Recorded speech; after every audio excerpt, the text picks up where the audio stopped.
Nous te disons merci, Dieu notre Père, pour ton amour, pour ta grâce et pour ta bonté.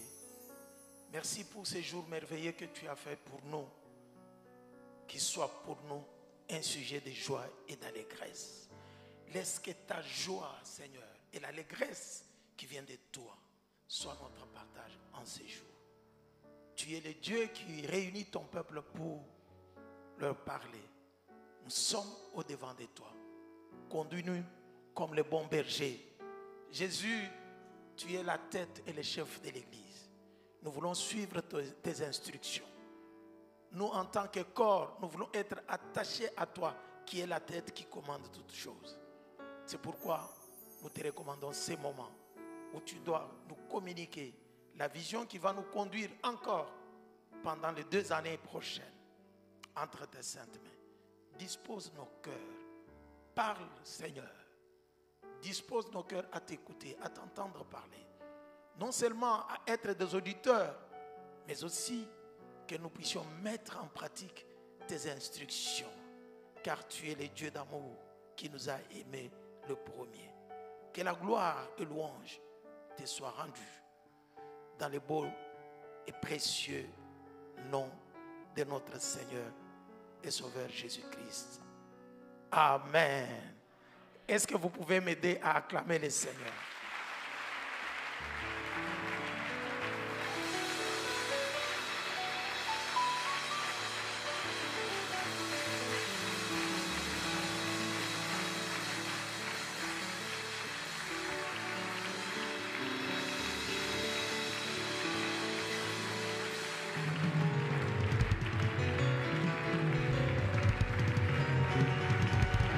Merci d'avoir célébré le roi des gloires.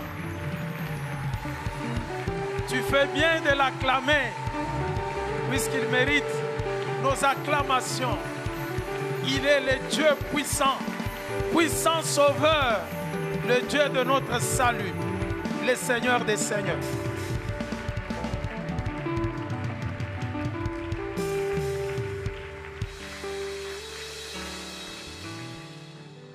Amen. Tout en restant toujours debout, nous allons lire la parole de Dieu. Nous allons accueillir la parole de Dieu. 1 Corinthiens chapitre 13, à partir du premier verset jusqu'au verset 13. J'ai la version Semeur et je vais les lire.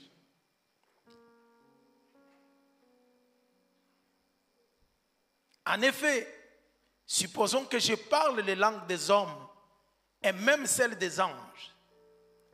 Si je n'ai pas l'amour, je ne suis rien de plus qu'une trompette claironnante ou une cymbale bruyante. Supposons que j'ai les dons de prophétie, que je comprenne tous les secrets et que je possède toute la connaissance. Supposons même que j'ai dans toute sa plénitude la foi qui peut transporter les montagnes. Si je n'ai pas l'amour, je ne suis rien. Si même j'ai sacrifié tous mes biens et jusqu'à ma vie pour aider les autres au point de pouvoir m'en vanter, si je n'ai pas l'amour, cela ne me sert de rien. L'amour est patient, il est plein de bonté. L'amour, il n'est pas envieux, il ne cherche pas à se faire valoir, il ne s'enfle pas d'orgueil, il ne fait rien d'inconvénient, il ne cherche pas son propre intérêt, il ne s'aigrit pas contre les autres, il ne trame pas le mal. L'injustice l'attriste, la vérité les réjouit. En toute occasion, il pardonne, il fait confiance, il espère, il persévère. L'amour n'aura pas de fin, les prophéties cesseront, les langues inconnues prendront fin et la connaissance particulière cessera. Notre connaissance est partielle. Et partielles sont nos prophéties. Mais le jour où la perfection apparaîtra, ce qui est partiel cessera. Lorsque j'étais enfant, je parlais comme un enfant. Je pensais et je raisonnais en enfant. Une fois devenu homme, je me suis défait de ce qui est propre à l'enfant. Aujourd'hui, certes, nous ne voyons que d'une manière indirecte, comme dans un miroir. Alors, nous verrons directement. Dans le temps présent, je connais d'une manière partielle. Mais alors, je connaîtrai comme Dieu me connaît. En somme, 3 choses demeurent. La foi, l'espérance et l'amour. Mais la plus grande d'entre elles, c'est l'amour. Amen. Reprenons place.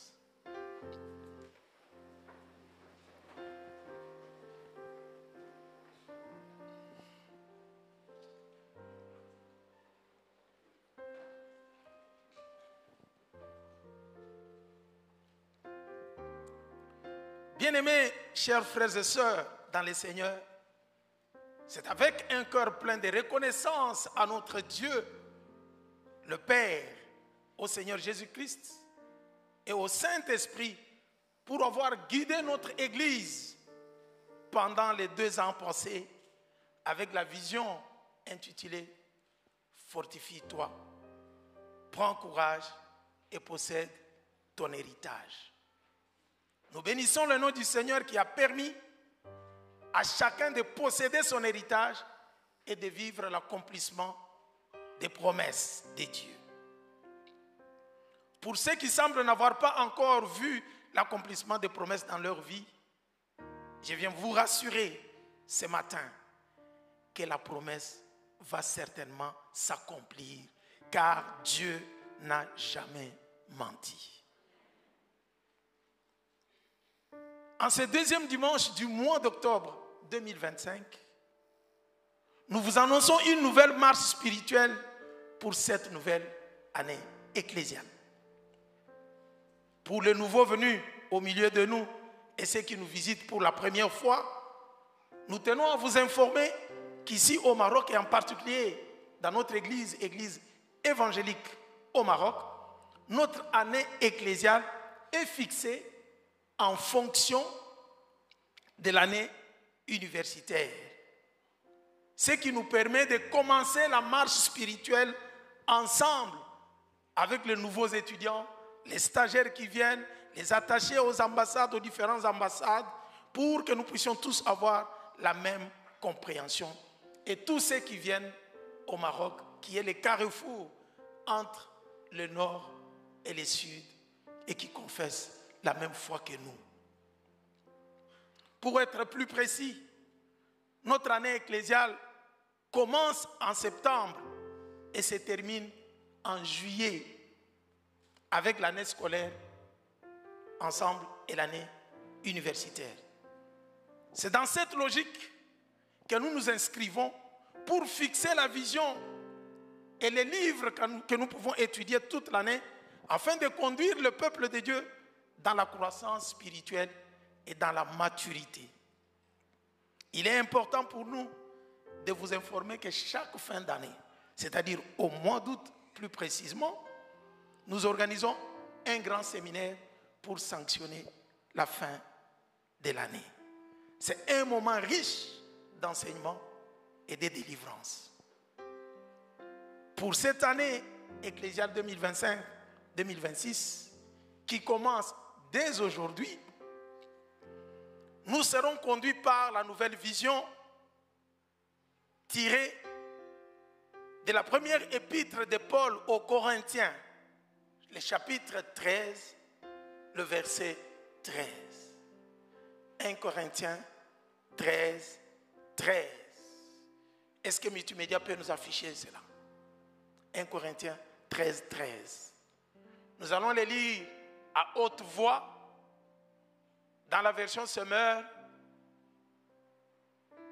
Vous êtes ensemble? On est ensemble? Est-ce que nous pouvons les lire ensemble à haute voix? 1, 2, 3. 3 choses.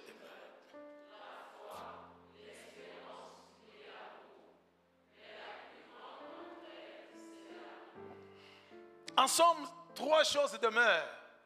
La foi, l'espérance et l'amour. Mais la plus grande de ces choses, c'est l'amour.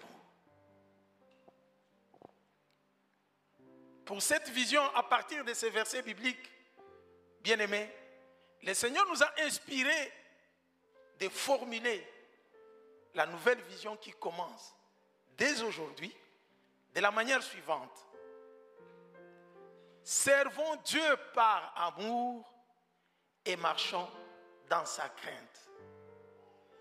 Servons Dieu par amour et marchons dans sa crainte. Est-ce que tu peux m'aider à répéter ça auprès de ton voisin? La répétition est la mère de la science.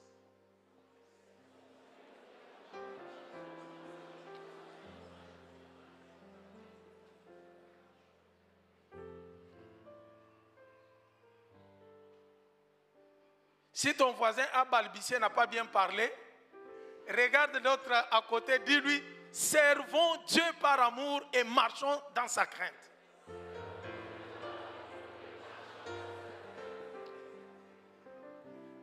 Voilà alors notre vision qui va nous conduire encore les 2 années qui vont venir. Nous devons servir le Seigneur par amour et marcher dans sa crainte. 2 verbes qui signifient des actions. Servir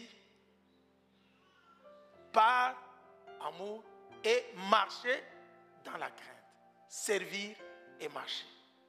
2 verbes d'action qui nous donnent la compréhension de ces textes. Qui nous donnent la possibilité de mieux comprendre la vision que le Seigneur nous donne.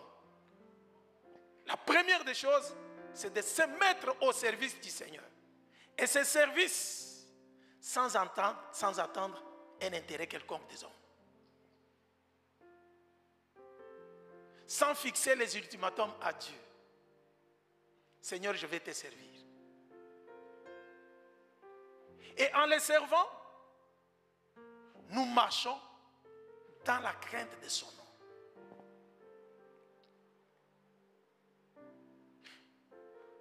Pourquoi cette vision, chers frères et sœurs?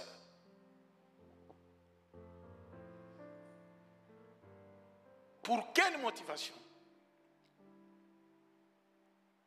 Mais c'est parce que cette vision, bien-aimée, nous appelle à répondre à l'amour de Dieu qui nous a délivrés de la puissance du ténèbre, qui a marché avec nous pendant toutes ces 2 années et qui nous a fait entrer dans la terre promise, qui nous a fait entrer, qui nous a fait posséder notre héritage, l'accomplissement de ses promesses.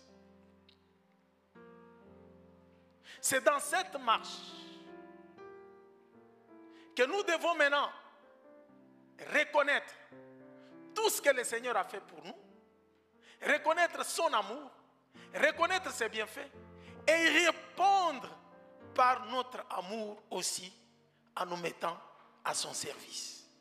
En les servant par amour, pas à la recherche de notre intérêt. Servir par amour. Non seulement nous allons servir par amour, mais nous allons aussi faire attention avec notre marche. Comment nous marchons chaque jour, du jour au lendemain, devant le Seigneur, jusqu'à la fin de notre temps dans ce monde et sur cette terre. La vision nous appelle à faire attention pour ne pas tomber dans les pièges comme le peuple d'Israël. Comme nous l'avons vu avec Josué, le peuple d'Israël a marché, est sorti de l'Égypte avec Moïse et entré dans la terre promise avec Josué. Mais les conséquences arrivent après.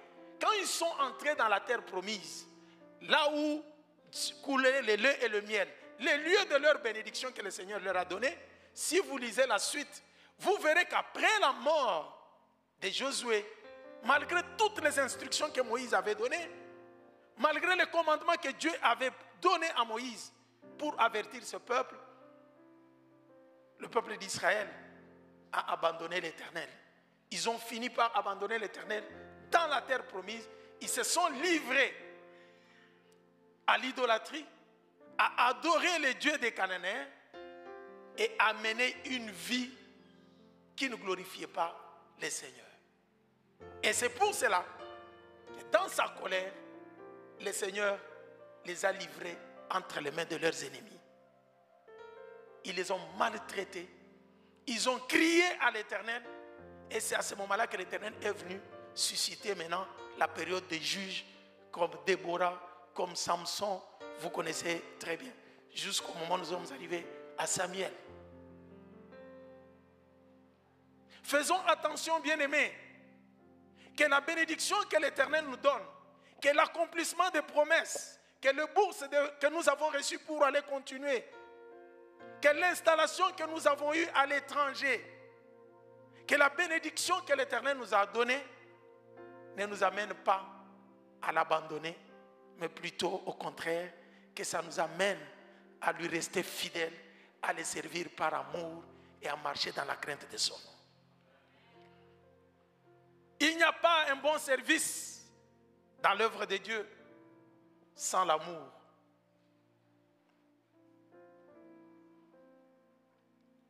Ainsi, pour affermir notre foi dans la logique de cette vision, l'étude de la première épître de Paul aux Corinthiens nous aidera à éviter de vivre une vie désordonnée dans l'Église du Seigneur et surtout à les servir par amour comme il est écrit dans 1 Corinthiens chapitre 13 verset 13. Revenons maintenant sur notre texte de prédication. L'église de Corinthe. Une église très riche, fondée par l'apôtre Paul lors de son deuxième voyage missionnaire. Si nous lisons Actes chapitre 18, vous verrez que c'est Paul qui est le fondateur de l'église de Corinthe. Et actuellement, l'église de Corinthe se trouve dans la Grèce actuelle. Est-ce que vous pouvez nous projeter la carte, s'il vous plaît? Multimédia. Voilà. Si on agrandit la carte, si on peut ajouter d'autres, vous verrez que c'est dans la Grèce actuelle. Regardez là où se trouve Corinthe. Cette ville est appelée isthme, pour ceux qui connaissent la géographie. C'est une portion de terre qui se trouve entre deux mers. Regardez, là où il se trouve, vous avez à gauche multimédia. Vous voyez que cette masse de terre, cette portion de terre de Corinthe, se trouve entre deux mers. À gauche, nous avons la mer, s'il vous plaît, la mer ionienne qui est là. Et à droite, vous voyez qu'il y a la mer Égée. Ce qui faisait que la ville de Corinthe se trouvait au carrefour. Au-dessus là, vous voyez ce qui est sous forme de sabots ou de bottes là. C'est l'Italie, n'est-ce pas? La Grèce, la partie de la Corinthe ici, là quand vous voyez l'Athènes, nous sommes en Grèce, la Grèce actuelle. Et vous verrez que cette ville avait deux grands ports qui faisaient que ça devenait une ville commerciale, un carrefour de rencontres de tous les voyageurs et tous les commerçants qui venaient de l'Asie. Parce que si vous allez du côté de la droite, vous êtes en Asie. Si vous allez du côté de gauche et vous montez, vous êtes en Europe. Mais au centre là, la ville était devenue un carrefour de rencontres de plusieurs civilisations, de plusieurs peuples, de plusieurs langues, de plusieurs couches sociales. Non seulement les couches sociales, même aussi les différentes langues et des religions. Puisqu'il y avait des juifs, puisqu'il y avait des chrétiens, il y avait plusieurs personnes. Et cette église nous inspire également, nous qui sommes au Maroc, puisque nous sommes au carrefour entre le nord et le sud.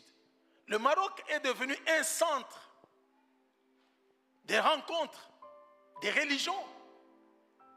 Nous les chrétiens, nous sommes ici. Nous avons nos frères musulmans qui sont là, n'est-ce pas? Et vous voyez que nous sommes au carrefour. Des gens qui viennent du sud passent par ici pour monter au nord. Et ça devient un grand marché. Les trafics de ceux qui viennent de l'Espagne, ceux qui viennent de la France, ceux qui viennent de Marseille, par bateau et tout ça, passent par le Maroc. Comme c'était à l'époque de l'église de Corinthe. Et cette église, fondée maintenant dans ces lieux, c'est dans cette ville que l'apôtre Paul est allé fonder l'église. Et ce qui faisait que l'église était cosmopolite, composée de gens venant de toutes les langues, de toutes les couches sociales, comme je venais de le dire, de différentes personnes. C'est un milieu très diversifié. Et là, l'église était obligée de vivre comme l'église évangélique au Maroc, où nous nous retrouvons les gens qui viennent de partout, de toutes les tendances du protestantisme, les baptistes, les réformés, les pentecôtistes, ajoutez ce qui est encore, les anabaptistes, les assemblées de Dieu, les méthodistes. Et voilà que nous sommes au carrefour des rencontres, des croyances. Non seulement qu'il y a les tendances du protestantisme, il y a les catholiques qui sont là, il y a les musulmans qui sont là, et encore, il y a les juifs qui sont ici au Maroc. Le judaïsme existe même au Maroc. Une situation similaire à la nôtre. Comment maintenant vivre la foi chrétienne dans ces contextes? Voilà pourquoi le Seigneur nous avait inspiré d'étudier l'épître de Paul aux Corinthes.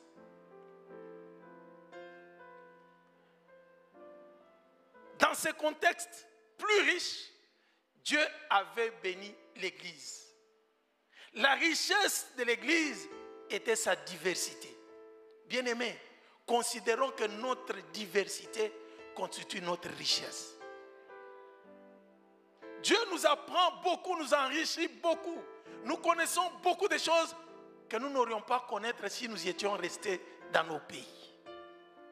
Ici, nous rencontrons d'autres civilisations. Nous rencontrons d'autres cultures. C'est un échange culturel. C'est un échange de beaucoup de choses, des connaissances, non seulement des savoirs, non seulement que vous êtes venus pour avoir les diplômes, mais en ayant des diplômes, il y a même des chocs de culture qui se rencontrent.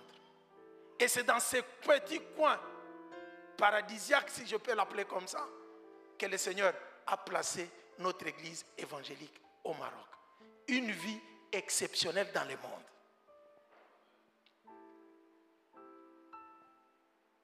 Mais qu'est-ce qui est arrivé à cette église de Corinthe?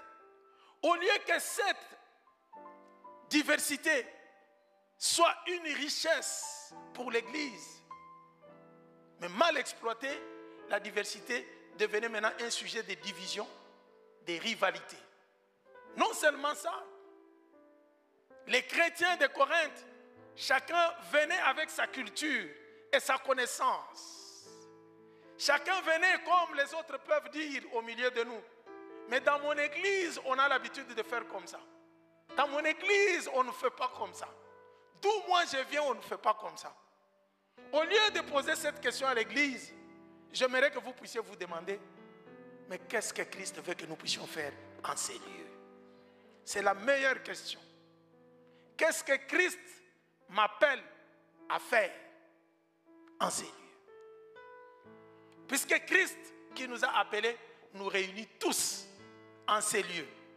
Votre arrivée n'est pas un fruit du hasard, bien-aimés. Dieu veut que vous puissiez apporter votre pierre de contribution à l'avancement de cette église, mais aussi que vous puissiez apprendre des autres ce que vous n'avez pas connu avant. Le Seigneur veut nous former en nous ajoutant comme membres dans son église. Nous apprenons avec le Seigneur. En même temps, nous les servons et nous donnons ce que nous pouvons donner.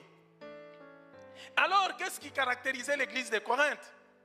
L'église était bénie par Dieu avec des différents dons. Il y avait des parler en langue, il y avait des miracles, il y avait des prophéties, il y avait tout. Au lieu que cela puisse édifier l'église, mais mal exploité, c'était devenu maintenant un sujet de rivalité et de division.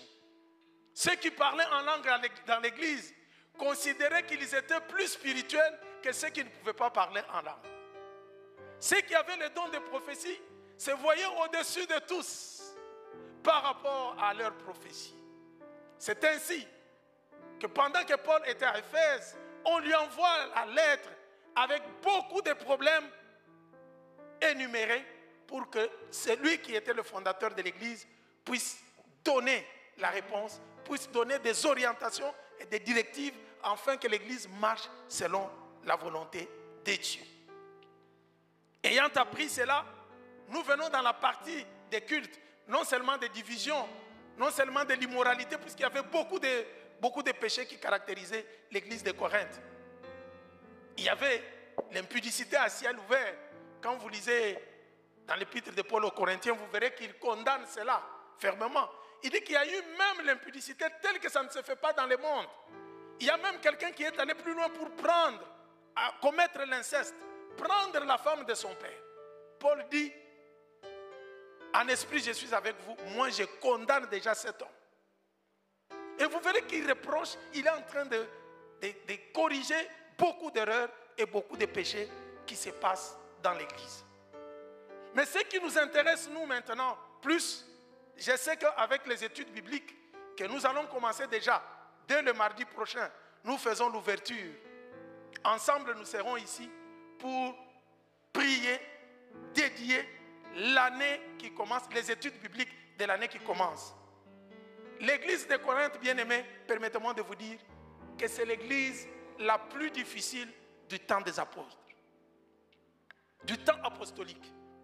Mais église aussi riche, son enseignement, l'étude de cette épître de Paul aux Corinthiens nous permettra de comprendre comment éviter beaucoup de choses afin que l'église soit une église réellement de Jésus-Christ qui reflète la gloire de Dieu. Dans la partie des cultes, c'est dans ce contexte que nous avons pris notre vision dans le service du Seigneur au culte. Vous verrez que 1 Corinthiens chapitre 13 est placé au milieu du chapitre 12 et du chapitre 14. Le chapitre 12 nous parle de l'exercice des dons spirituels dans l'église. Et le chapitre 14 nous parle de parler en langue et des dons de prophétie. Là, nous sommes dans les services du Seigneur au culte. Mais au milieu des dons spirituels et de parler en langue et de prophétie, on vient nous mettre le chapitre 13 qui nous parle maintenant de l'amour, qu'on appelle par les théologiens l'hymne d'amour. Dans ce chapitre, qu'est-ce que l'apôtre Paul nous dit? Il a trouvé que les dons qui étaient exercés dans l'église, l'exercice des dons au chapitre 12, les gens l'exerçaient par esprit de concurrence, pour montrer que moi j'ai fait plus que celui-là. Et les gens, je suppose même qu'il y avait ceux qui ont la mentalité de dire que ça échoue quand je ne suis pas là, pour qu'ils comprennent que je suis important.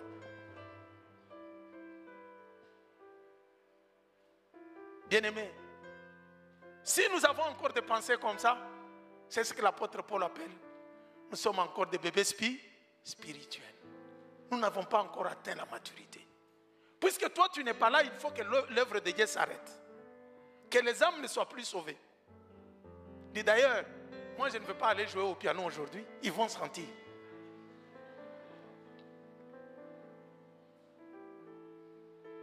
À chaque fois que tu vas te mettre à l'écart pour ne pas servir le Seigneur, tu te disqualifies. Et Dieu a toujours fait la confusion. Ceux qui se croyaient être les meilleurs Vous savez, la Bible nous dit, Dieu est celui qui desserre la ceinture du roi. Il brise les grands sans information. Tu peux être là en train de croire que c'est toi le meilleur. Tu fais tout ce que tu veux faire. Dieu va susciter quelqu'un qui va venir. Quand il commence à chanter, les gens t'oublient même. Ils disent, oh, celui-là est meilleur. Oh, on croyait que lui était devant Dieu. Il ne faut pas être orgueilleux. Humilions-nous pour servir le Seigneur. Amen. Amen. Et tous ceux qui exerçaient le don spirituel le faisaient par esprit de concurrence, par orgueil. Moi, quand je suis avec Dieu. Et à l'église de Corinthe, permettez-moi de revenir, nous allons voir cela dans les études bibliques. Il y avait un problème sérieux.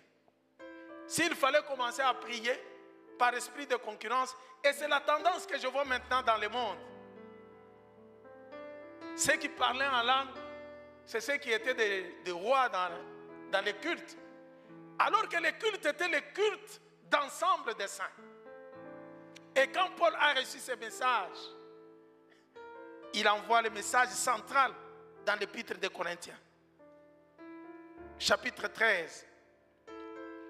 Le message central, c'est qu'il le fait comprendre que les dons passent. Tout ce que nous avons comme dons cesseront un jour. Mais l'amour demeurera. C'est pourquoi à partir du premier chapitre et du premier verset jusqu'au verset 3, l'apôtre Paul nous montre la supériorité de l'amour sur tous les dons spirituels. Je pourrais le dire que tout don spirituel exercé sans l'amour ne sert à rien.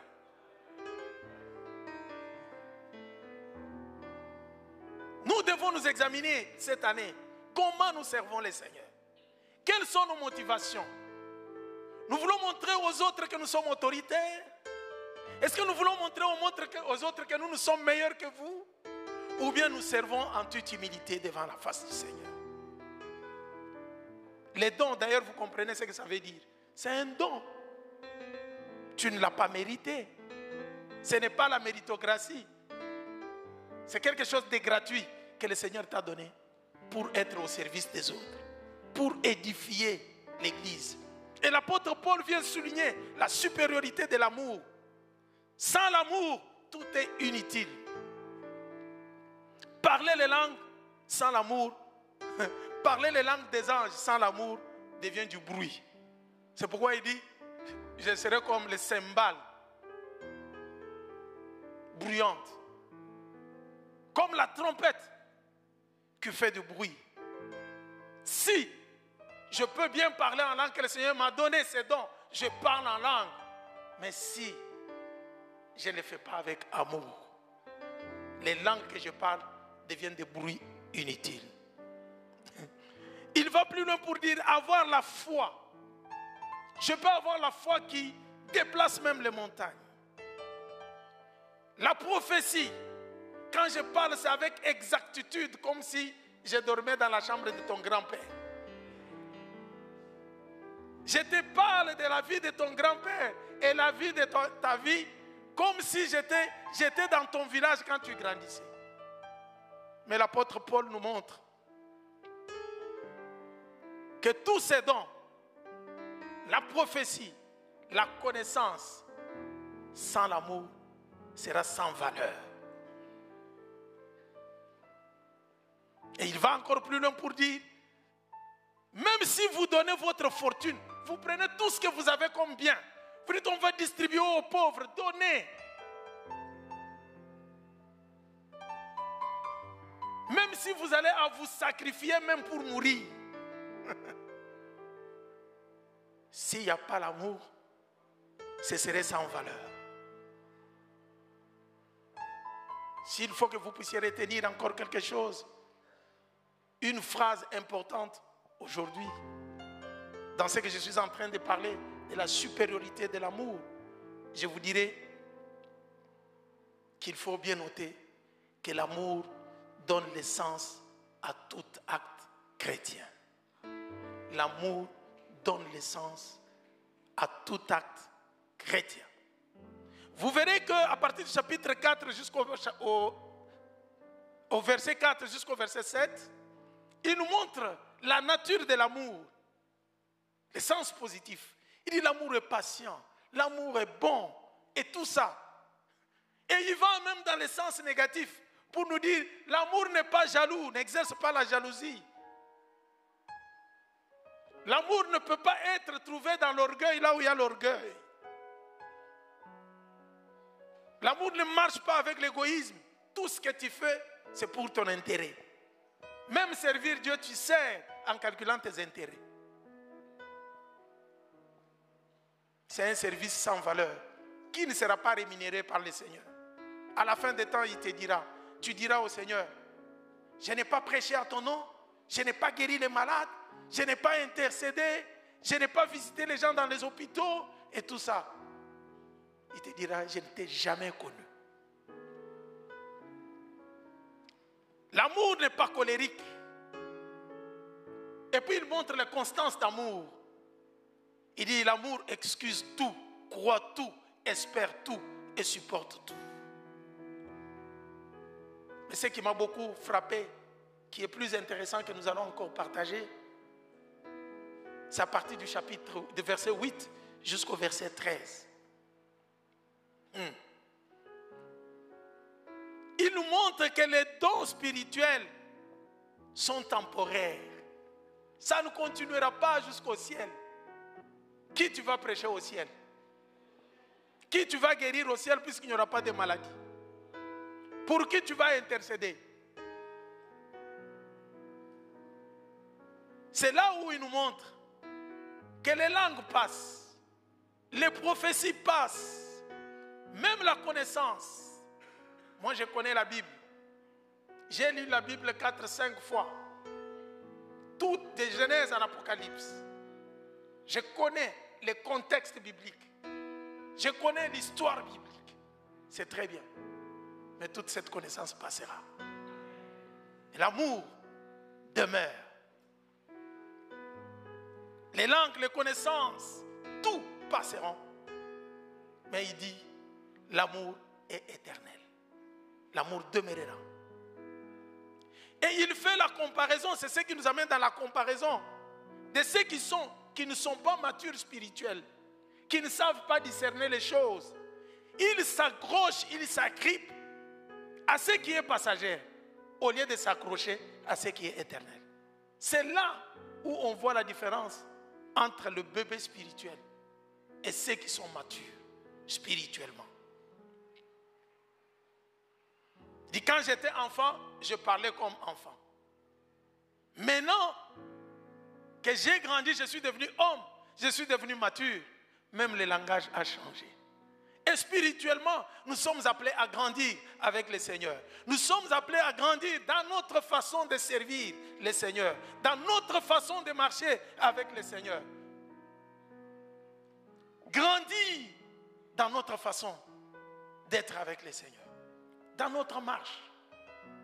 Si j'étais faible dans la prière l'année passée, cette année, je dois avancer avec le Seigneur.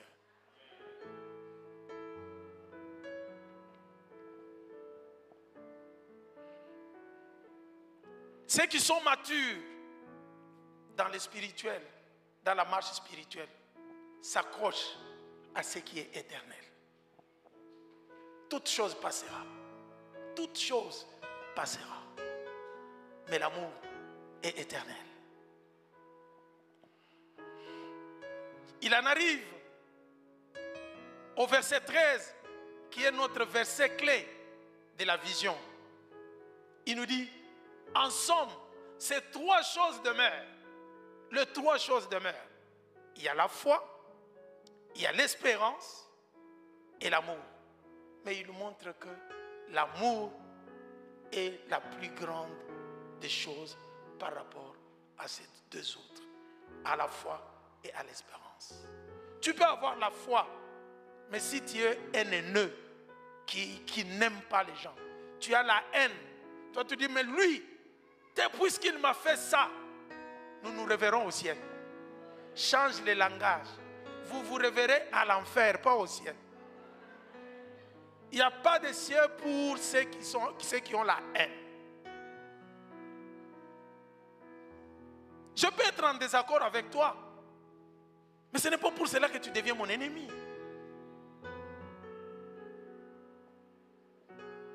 Nous pouvons avoir des divergences d'idées, mais ce n'est pas pour cela que je dois chercher à te faire du mal. Et je ne peux pas souhaiter que tu aies le malheur puisque tu as fait ça. N'est-ce pas que notre Seigneur, Jean chapitre 13, verset 35, il disait à ses disciples, avant de partir, il a fait un testament avec ses disciples.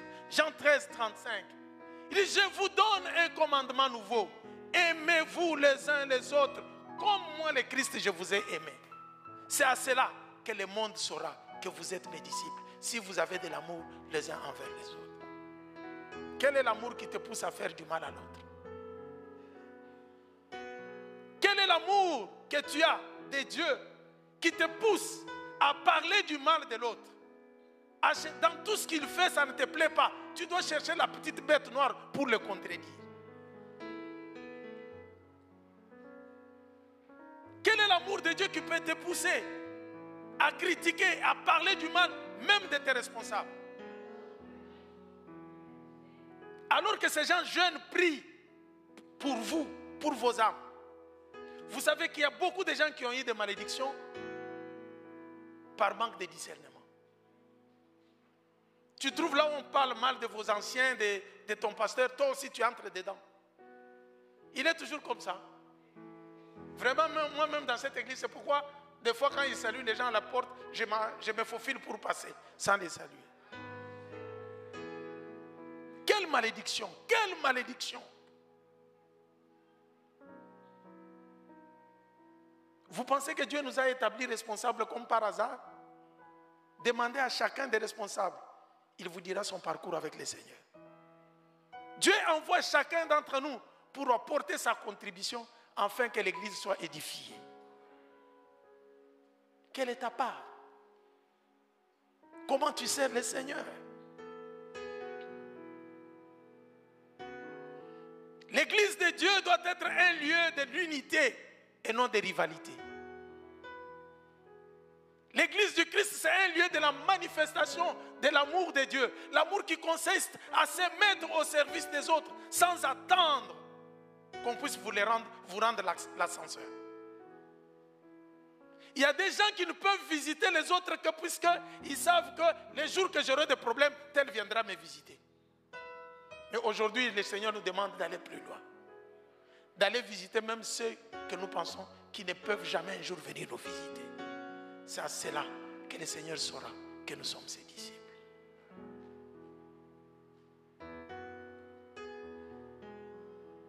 Quand il y avait la loi dans l'ancienne alliance, où on imposait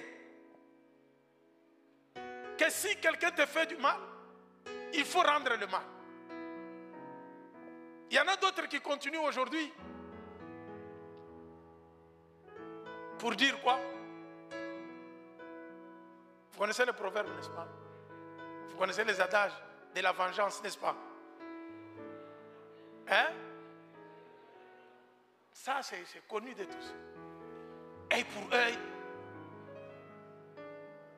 À chaque action correspond une réaction.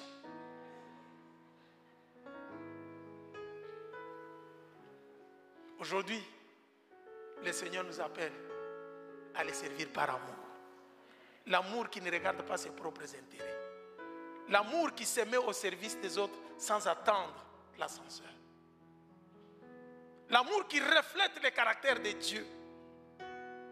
L'amour qui fait que quand les gens te rencontrent, ils sont dans la joie que Dieu est passé par toi pour les bénir. L'amour qui fait de nous des sources de bénédiction pour les autres. Ce n'est pas que tu es béni, mais autour de toi, il y a des gens, tu es béni financièrement, tu as un peu le travail, tu as les moyens. Tu vois tout autour de toi les gens qui galèrent.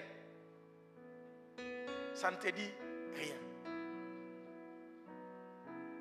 Quand vous vous rencontrez, shalom. Mais il n'y a pas de paix sans pain. Tu lui donnes quel pain il n'a pas à manger. Shalom. Shalom. Que la paix de Dieu soit avec toi. Que le Seigneur t'accompagne. Tu les laisses partir sans transport, sans pain. Et il y a des gens qui se ferment des portes de bénédiction puisqu'ils ne savent pas que tout ce que Dieu nous donne, il veut que nous soyons la source de bénédiction pour les autres. Changeons la mentalité à l'église, bien-aimée. Servons le Seigneur avec amour, par amour, et marchons dans la crainte de son Seigneur. On ne peut pas servir de Dieu d'amour, le Dieu saint, en vivant dans les péchés. Même si tu te caches.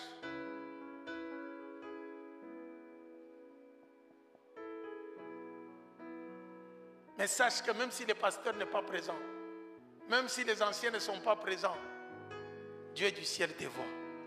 Partout où tu es, Dieu est là. Il te voit.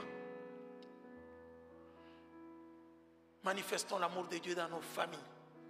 Sans l'amour, les familles sont divisées. L'église est la famille de Dieu. Les lieux où l'amour de Dieu doit régner. Le lieu où l'unité doit régner. Le lieu où nous devons voir, c'est par l'unité que nous verrons la manifestation de Dieu au milieu de nous. C'est par amour, en servant le Seigneur, que les miracles et des témoignages seront au milieu de nous. Témoignons l'amour tout autour de nous. Que tous ceux qui vont nous rencontrer, disent qu'ils ont rencontré le Christ vivant aujourd'hui. Tu es l'ambassadeur et le représentant du Christ partout où tu es. Même au travail. Nous avons d'autres chrétiens qui ont un très mauvais témoignage dans leur milieu où ils travaillent chaque jour. La vie chrétienne, ce n'est pas parce que nous nous sommes retrouvés aujourd'hui à l'église. Dimanche, alléluia, nous chantons alléluia, alléluia.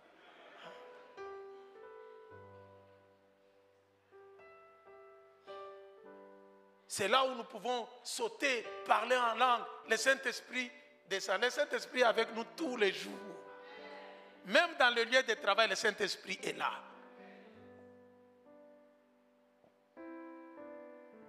Par notre amour, nous allons témoigner au monde, dans ces pays, dans ce contexte multiculturel. Les gens n'auront pas le temps de lire la Bible. Mais ils vont voir nos actes qui parlent plus que les lettres de la Bible. Servons le Seigneur bien-aimé par amour, car Dieu est amour. Et j'ai fini ce message en vous donnant une phrase clé que vous pouvez noter. Sans amour, tout service perd sa valeur. Sans amour, tout service perd sa valeur. Mais avec amour, tout prend un sens éternel. Sans amour, tout perd sa valeur.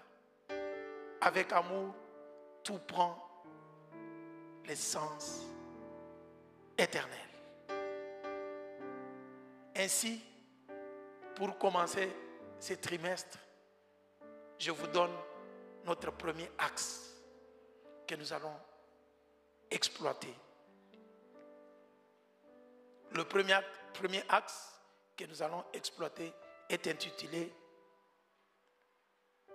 l'unité, je l'ai intitulé comme ça, l'unité dans l'amour du Christ.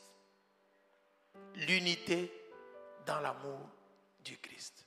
Cela nous évitera la division. Notre diversité sera une richesse pour l'Église et la gloire reviendra à notre Dieu. Que le Seigneur bénisse sa parole.